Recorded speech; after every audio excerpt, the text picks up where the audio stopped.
বিসমিল্লাহির রহমানির রহিম। এমন দেশে কোথা খুঁজে পাবো না গো তুমি, সকল দেশের রানী সেজে আমার জন্মভূমি।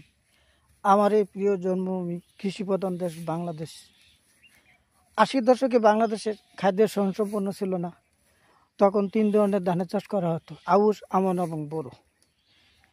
আউশ ধান বর্তমানে চাষ তেমন দেখা যায় না, কারণ আউশ ধানে তেমন ফসল ফলে না। 80 দশকে যখন ধান চাষ করা হতো তখন সেখানে একসাথে আউশ, আমন চৈত্র বৈশাখ মাসে একসাথে দুটো ধান বোনা হতো।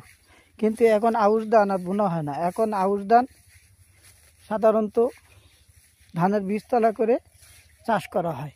কিন্তু এই আউশ ধান এখন দিন দিন পর্যায়ক্রমে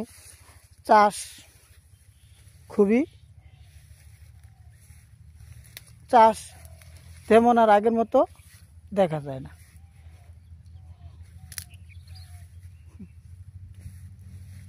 এই আউশ ধান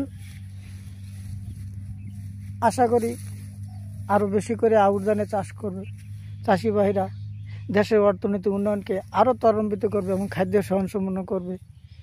আমি নূতন সরকার, আবার দেখা হবে অন্য কোনো স্থানে। ধন্যবাদ।